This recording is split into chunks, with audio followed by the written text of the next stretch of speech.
How's it going, everyone, and welcome back to the second part of the obscure PS1 games Iceberg. Where we left off, we finished the first 3 tiers and learned about some fairly interesting video games.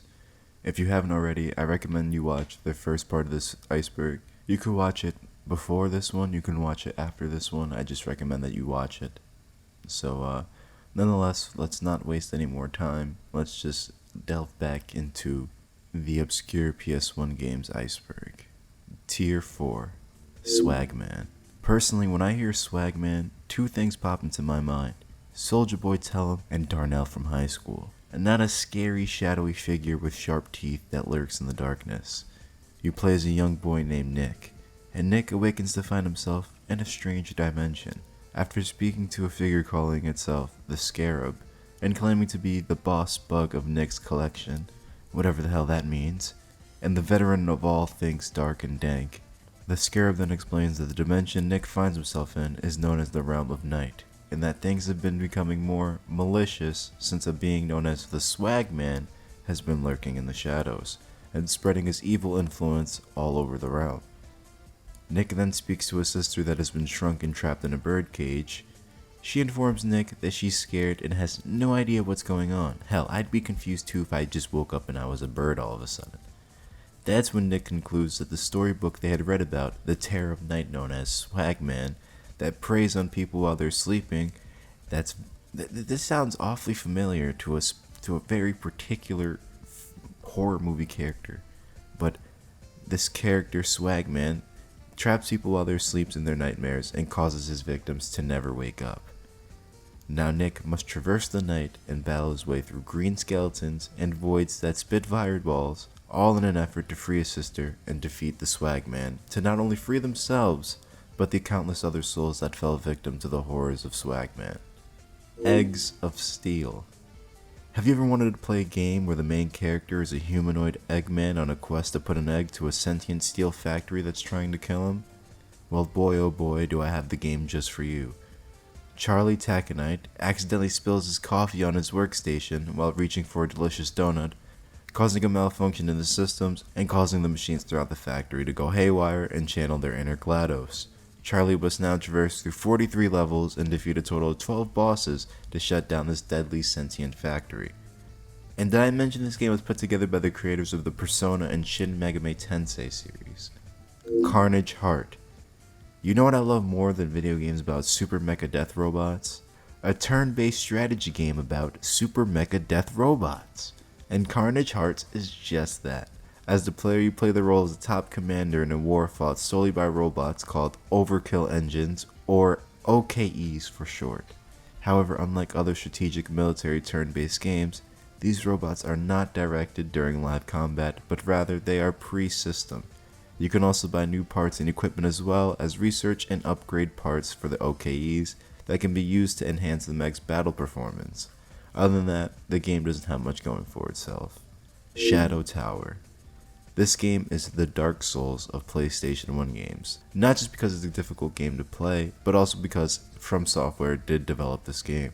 Although, unlike Dark Souls, you can actually pause the game and take bathroom breaks in between gameplay. The game takes place on a continent called Eclipse in the Holy Land of Zeptar, and you take on the role of a mercenary named Russ Hardy, or Roos Hardy. There's 2 U's, so it's one or the other, who was on his way back from a journey and came back to his homeland Zeptar, and he comes to the awful realization that the entire city has been sucked into another dimension known as the Underworld. He eventually crosses paths with an old man that bestows upon him the only sword powerful enough to defeat the demons responsible for the destruction of the city, called the Dark One's Sword. Pledging to save both the city of Zeptar and an old woman that raised him in his infancy, Roos, or Russ, descends into the underworld. Chaos Break. Set on an isolated island in an abandoned, contaminated biochemical laboratory called Fluxus Biomaterial Industries Lab No. 7, Rick and Mitsuki are agents of an organization known as DEF, and they're sent out to the lab to investigate the cause of an anomalous thermal reaction and retrieve data on both the reaction gone wrong and a missing DEF agent that was sent out 2 days prior to their arrival and lost communication with HQ. Upon reaching the research facility, Rick and Mitsuki are greeted by an overwhelming number of staff that have been mutated into parasitic alien life forms of their former selves. Soul Divide. An army of the Prince of Darkness, Satan, has been searching far and wide for a treasure known as the Seirei Stones. He soon learns that one of the stones was hidden in the kingdom of Militia and was secretly entrusted in King Silverna's possession. Holy Knight Vorg was carrying out a mission in the forest town of Narify when Satan's army invaded the kingdom of Militia.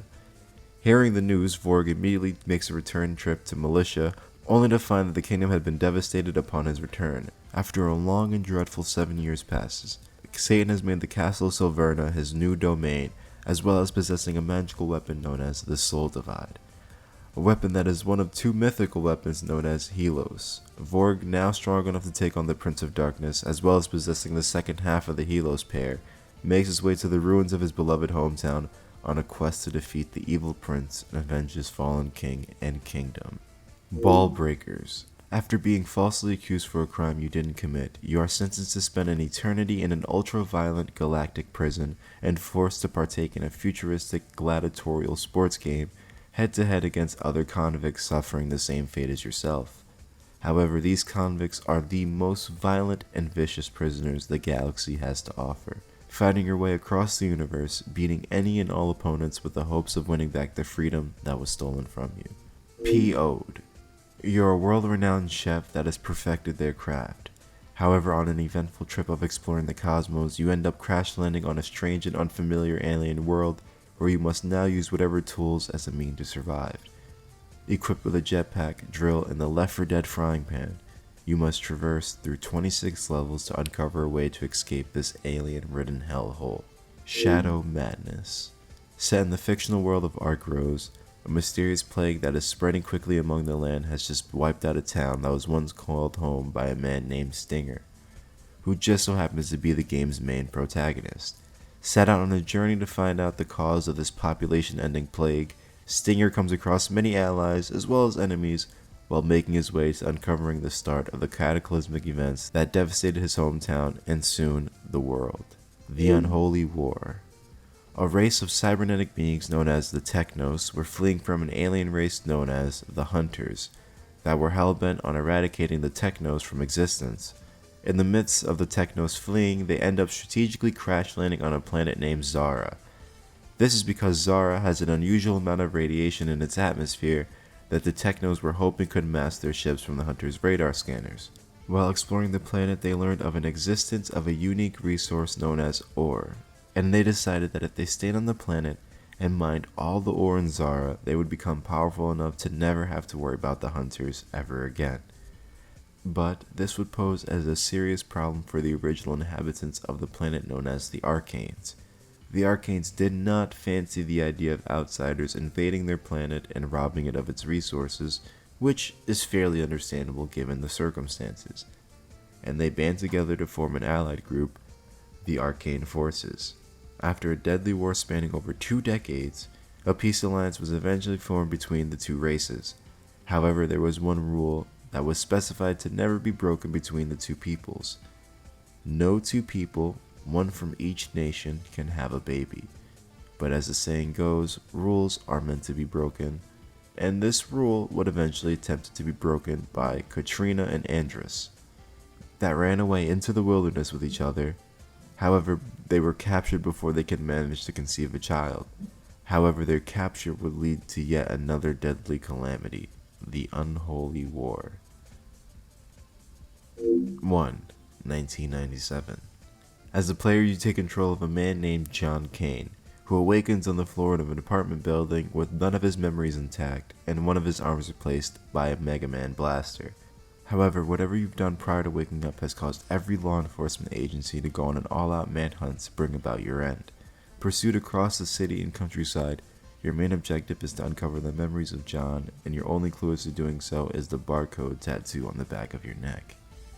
Attack of the Saucer Man. This game is essentially destroy all humans before destroy all humans could become destroy all humans. Ed, a peon of the Grimloid Intergalactic Empire, needs help to rid Earth of aliens. That's pretty much it. an alien killing aliens on a planet belonging to neither species of aliens. What exactly are all the humans doing while this goes on? Atlantis: The Lost Tales. The game begins with Seth, the protagonist, joining the Queen's companions, the personal guardians of the Queen of Atlantis.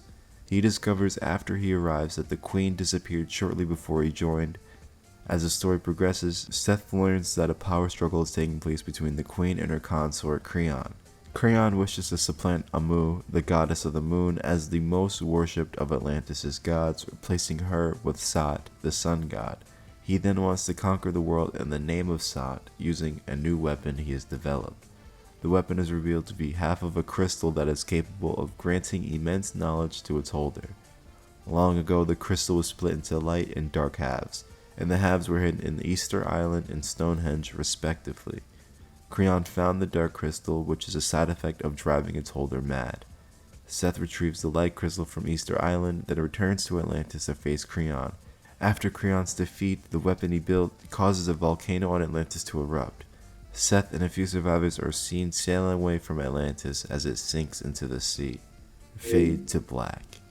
Fade to Black is a sequel to a game called Flashback and continues the story following the events of the last game.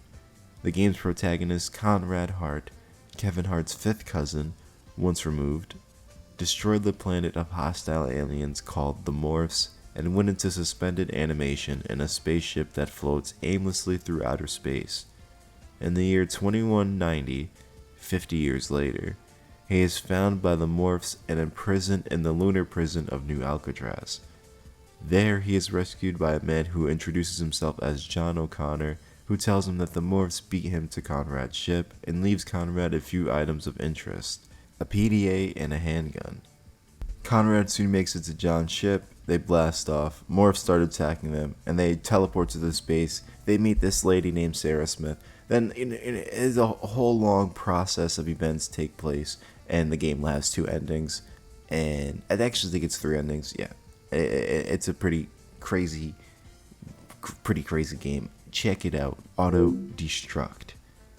You play as a retired race car driver hunting down a fanatical cult that was responsible for murdering your wife and daughter. This game is literally John Wick, but with cars. Deadball Zone. Deadball Zone from GT Interactive Software is a futuristic game of Kill the Ball Carrier, where you are the manager of an 8-man team. You take control of various psychopathic players as you go for the score at all costs. You get to use grenades, guns, and chainsaws to reach your opponent's goal with a small flaming ball. Eternal Eyes.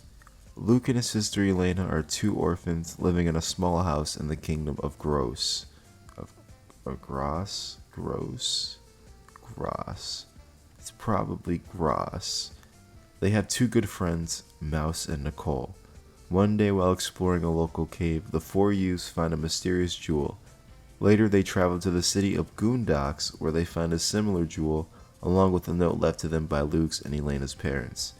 They learn that their parents belong to an ancient race named Eternal Eyes, people who could control inanimate dolls called the Mappets.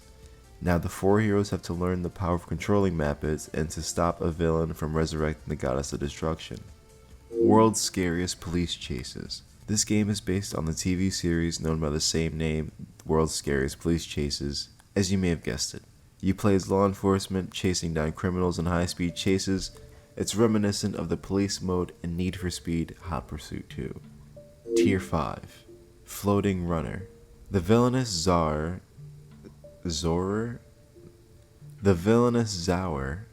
What is this guy's name? The villainous Zower has usurped control of the floating lands, and at his behest, vile creatures have overrun the 7 worlds, terrorizing the inhabitants, and generally, they're just running amok. As the bounty hunter Lei, or the young priestess Cress, players must venture across the lands en route to a final showdown with the evil force behind the chaos. Ubik. The game is based on the novel Ubik by Philip K. Dick. The player controls the main character from the book called Joe Chip. He is working for a company called Run Sitter Associates in Los Angeles in the year 2019. and his job is to protect companies against industrial spying from other companies. With genetic engineering and the development of replicants, both sides have PSI powers at hand to reach their targets. Firo and Claude. In the depths of New York City live two animal cop characters living out their own dreams. Firo, an orange ape, and Claude, an alley cat. But when counterfeit crimes push the city to its limits, the two must knock their differences to the side and clean up the mess that the other cops yet to achieve. Sentinel returns. This game is basically a PS1 spookified version of hide and seek, with animal characters. Aconcagua. In the fictional South American country of Maruza, a woman named Pachamama leads a revolutionary movement that fights against the oppression and cruelty of the installed dictatorship. The nation is currently going through a very bad time right now. Political regime and social unrest. It sounds like much of what is going on in the world right now.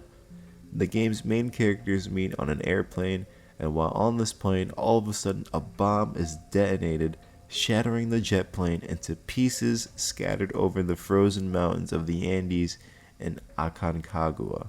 The Book of Watermarks. Prospero, the Duke of Milan, is deposed and exiled on a desert island. Prospero invites the player in the role of Ferdinand to solve a series of puzzles as they explore his estate to uncover 12 of Prospero's 13 magical books, within which are the source of his powers. Hermie Hopperhead. This is Hermie. One day Hermie witnesses an egg jump out of a trash can. He went to investigate like any normal person would do, and when he looked inside the trash can, he fell into a portal to an alternate dimension of walking eggs and flying garbage. Clayman Gun Hockey. It's pretty strange for an American designed game to get a spin-off specifically for the Japanese market, and yet here we are with Clayman Gun Hockey. Developed by a company called Kids Mind and published by Riverhill Soft, who also published the other Clayman games in Japan. It's pretty much just air hockey, except you shoot the puck with guns. On the playing field, there are several power-ups that can block your goals, unleash multiple pucks, or speed up the movement. The player with the highest score when the time limit runs out wins. And that's pretty much it. It's incredibly simplistic, especially since the gun aims towards the puck anyway, so it's not even that hard. Sentient. You are sent to investigate an outbreak of radiation sickness aboard the space station Icarus. But once aboard, you realize your primary objective is the least of your worries. The captain has been murdered, and an assassin threatens a visiting senior senator, and a power struggle arises as the station careens towards the sun. Save yourself or save the ship. You get to choose. Planet Laika. Planet Laika is a role-playing game where the player controls the titular character Laika, who is part of an expedition to Mars in order to discover the truth about rumors that have been going around concerning the end of the world and the existence of a certain supernatural creature. Laika has multiple personality disorder, and when talking to other characters, the player will see an aura around them in one of 3 colors, each of which is associated with a personality type.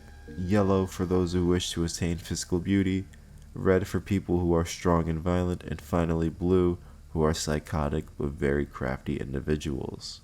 Dog Day. The game is a first-person point-and-click adventure where you play as a dog in a world where dogs are people. They are living under a corrupt regime caused by a dictator named Chega. You must find evidence of Chega's crimes and sell it to a group called CATS, Coalition Against Totalitarian Society, who will give him enough money to buy a train ticket to escape. It's such a strange yet comprehensible plot I've ever read about. It's confusing, but makes sense. Gadget passes future. You know about the movie Polar Express? Well, this game is similar to that movie in the sense that there's a big train in it. It's an adventure-based game, but it's a bit more like a movie rather than a game. UFO A Day in the Life. UFO A Day in the Life puts the player in the role of attempting to save a group of 50 fellow aliens who have been stranded on Earth after crashing into an apartment building.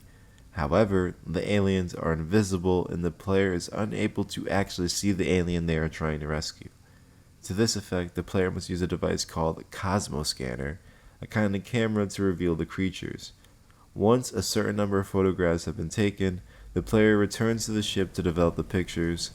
This is done by giving the negatives to a giant floating head called Mother. As more aliens are rescued, more areas open up and different times of day are available for exploration. Evo Space Adventures. This game is a port of a game called Space Station Silicon Valley that was on the Nintendo 64. But both versions of the game never featured a North American release and only came out in Europe. According to reviews of the game, the PS1 port is far from being considered a quality product, littered with glitches and bugs, which ironically sounds like a lot of the new games you've been getting over the years, so nothing must have changed. Paranoia Escape. Without any context, this is probably the most disturbing game on this list. Even though it may not seem like it at first glance, Paranoia Escape is a pinball game with a nightmare level set all the way to 100. There are demonic red eyes that watch you as you play through the level, mouths that are trying to bite you, and the occasional smile guy.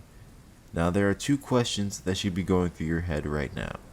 Who made this game? And if this game was allowed to be released in North America, then what did Evo's Space Adventure have that prevented it from being released in North America? The game was developed by a man named Screaming Mad George. George is actually a VFX artist that helped design the masks worn by Slipknot. And if you're aware of the band of Slipknot, you'd already know that these guys wear some pretty scary masks. So that kinda explains the whole atmosphere of the game. The Silver Case. The Silver Case takes place in a rendition of Japan in the year 1999, in a city referred to as the 24 Districts. There have been a series of bizarre murders happening throughout the city, prompting the 24 Districts Police Department to send 2 detectives from their heinous crimes unit to solve the case. The killings are soon linked to Kamui Urahara, a notorious serial killer who supposedly died several years before. The gameplay is in the style of a visual novel, kinda like the Persona series, but much less free roam and more reading. A better analogy would be Doki Doki Literature Club or the Fate series games. However, there are segments of the game where you can move around freely, but most of the game revolves around text-based situations and point-and-click mechanics. Rhythm and Face. If you watch the first video going over the first 3 tiers of this iceberg chart, which I highly recommend if you haven't, then you may remember a man named Osamu Sato that I had mentioned in one of the entries. Sato is the guy that created the LSD Dream Emulator game. Well, if you didn't know, he actually created 2 more games after that. One that I can't pronounce the entire title of the game, so I'll just call it Tokyo for short, and the game we're going over now, Rhythm and Face. Similar to the other games he created, Rhythm and Face has the same art style with weird creatures and trippy colors. Instead of wandering around a dreamscape, this game is more like a puzzle game. There is a canvas in the middle of the screen and 2 dancing creatures to the left and right side of it. The goal of the game is to rearrange the squares in the canvas to make the face of a creature that pops up at the beginning of the level. The creatures dancing on the side of the canvas actually show you the direction you should be arranging the squares. I think this is a pretty cool game concept, and would have liked to see something like this released on a handheld device, or even a port or re-release on the PSP. Personally, I don't think this is a game I would like to play on a screen while sitting down, unless it was a party game you can play with friends, kinda like Puyo Puyo Tetris or Mario Party. Planet Dob. The game begins with a man named Dob-kun, who is a cosmic policeman that is currently flying through outer space.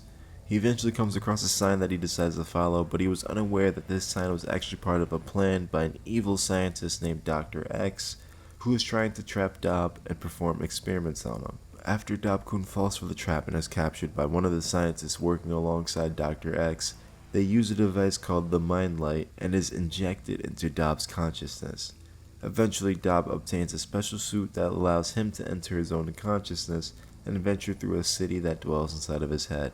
In this city, there is a CPU that controls everything and keeps the city maintained. However, this CPU is malfunctioning, so now Dob must collect these things called 144 bits that are running around the city and return them to the CPU. Tier 6. Silent Chaos. Silent Chaos is a cancelled action-adventure game that was in development by Callisto Entertainment from 1997 to 1999. The game was going to be published on the PlayStation by Squaresoft, but originally the project started as a sequel of Dark Earth, an action-adventure created by the same team and released only on PC. After a few months of work on Dark Earth 2, Callisto stopped the development for the PC, but it seemed that Squaresoft was interested in the game and they changed Dark Earth 2 into a new IP for the original PlayStation. The character designs that were initially created at Callisto were redone again by Tetsuya Nomura, one of the main character designers at Squaresoft, famous for his works on Final Fantasy VII, Parasite Eve, The Bouncer, and many more. Sadly, after a couple years of development, Silent Chaos was cancelled, probably because of the shift of development on the soon-to-be-released PlayStation 2. A new Dark Earth 2 project was later proposed for the PlayStation 2, but nothing came from it. Callisto Entertainment declared bankruptcy in 2002, and Dark Earth 2 and Silent Chaos vanished forever with the studio and only a few CG models and backgrounds remain. Silent Chaos vanished forever with the studio and only a few files remain to ever give a tale of its existence. Monster Force. Monster Force was a third-person hack-and-slash with kid versions of famous monsters like vampires, zombies, werewolves, and that jack-o'-lantern guy from Billy and Mandy. The game was originally planned to be in development for the original PlayStation at Universal/Vivendi Interactive in 2001. However, the project was later dropped, but a version of Monster Force for the Game Boy Advance was released in 2002. Race and Chase. This game is actually the prototype or beta version to the first entry in the Grand Theft Auto series. Because it was a prototype, there was never a publicly playable version of the game, so there's no official gameplay that exists of it. However, there is the screenshot that I found on Reddit that was said to be a leak from one of the original developers. Based on the image, we can conclude that the gameplay is identical to the first two Grand Theft Auto games. However, there might have been more focus on racing around the city and getting points as you do so, rather than driving around the city stealing cars and committing atrocities. I do remember hearing that GTA originally was supposed to be a racing game, and coming across this proves what I heard was true. Gex Jr. Another prototype of a game that was never released, Gex Jr. was a cancelled follow-up to Gex 3, a mascot platformer similar to Jak and Daxter and Banjo-Kazooie. All that remains of the game is a short level that repeats itself after you beat it. Helcatraz. Helcatraz is an adventure game that was supposed to come out but was cancelled early in development. All that exists of the game are a few screenshots of character models and concept arts. Aeon Flux. Aeon Flux is an action-adventure game featuring a female protagonist that was supposed to release all the way back in 1996, but it was cancelled and never finished. There was someone that made a comment that claimed to remember seeing a trailer for the game at E3, but I wasn't able to find anything online. There is a playable prototype of the game that is playable, like I said, it's playable, and it has 7 missions. It makes me wonder why they stopped developing the game when they had made a pretty significant amount of progress. My first guess would be lack of funding, but who am I to know? Rattlesnake Red. Set to make a release for the Sega Saturn and the PlayStation 1, Rattlesnake Red was going to be an action-adventure game until it was cancelled and wiped from existence. There is very little information I was able to gather on this game other than one screenshot and that the game was heavily inspired by Looney Tunes, but according to the lead animator, the game was cancelled because of its poor quality and straying away and missing the original concept completely. Galleon.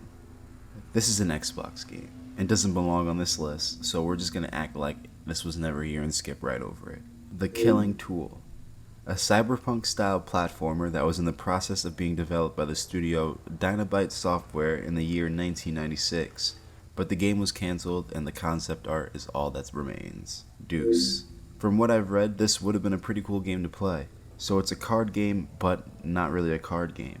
So you play as the Two Hearts card, and your goal is to make your way to the Royal Flush family, as they are currently being conspired against by the Jack of Spades. According to the people that played the prototype of the game, and these few screenshots, the game was very similar to a Zelda dungeon crawler. There were items and keys that could be found to help navigate through the levels, and as a blackjack dealer, I'm disappointed that this game was never released. I definitely could see myself enjoying it. Beneath. This cancelled game actually has a pretty sad ending. So the game was being published by Activision, and developed by a studio called Presto Studios. The game was marketed to be the killer of the Tomb Raider series, and was supposed to be the superior dungeon crawling platformer in both gameplay and protagonist. The game was supposed to feature 12 different levels across 3 different civilizations. However, Presto Studios couldn't keep up with creating their ambitious game, and the game was cancelled in 2002 and the studio shut down. Moon 2. Do you remember the earlier entry, UFO A Day in the Life? This game was what UFO A Day in the Life was being developed as before it was called UFO A Day in the Life. Arrow the Acrobat 2. This game may or may not have had a PS1 port, since I can only find Super Nintendo, Sega Genesis, and Game Boy Advance versions of the game, so this one gets to know why soccer is my favorite sport. Bioswarm. Also known by the name Battlesport 2, Bioswarm was a cancelled sci-fi vehicle combat game that was in the process of being developed by Cyclone Studios and was supposed to be a sequel to their first game, Battlesport. Witchwood, a Zelda-inspired adventure game that was being developed by Team 17 in 1994, but was cancelled possibly for lack of funding. There are screenshots of locations that would have been explorable in the game. By the looks of it, it looks a lot like an RPG Maker game, but it's not. It just has that type of style to it. Pac-Man Ghost Zone. This game is technically the predecessor or beta version of the Pac-Man World games over on the Nintendo GameCube and the PS2. Pac-Man Ghost Zone was cancelled during development, but the first game in the Pac-Man World series, Pac-Man World 1, was released 2 years after Ghost Zone's development. The Incredible Shrinking Character, another cancelled action-adventure game that was supposed to release in 1996. There is a playable demo that starts off on level 8 and gives players a taste of what the game would have been like. Exodus. I can't find a whole lot of information on this game, but I did find gameplay and I watched it to get some sort of idea what the game was supposed to be. It looked to be as a cybernetic sci-fi shooter similar to the style of Doom, but in third person. But the creatures are kind of weird. Like, there's weird entities that kind of remind me of Doom, so that's why I said Doom. But for whatever reason, the game was never released to the public. So they finished it, but they never released it. I wonder why. And that's it. We have reached the end of the obscure PS1 games Iceberg. Let me know what you guys think. Have you played any of these games prior to watching this Iceberg video? Have you played any of these games because of the Iceberg videos? I would like to know. Maybe I might try some of these games myself because, I don't want to say and promote any sort of illegal activities, but we all know how we can play these games if we really want to. I'm not going to say how, but we all know. Nonetheless, I hope you all enjoyed the PS1 Obscure Games Iceberg, and I will see you in the next Iceberg video. Peace out.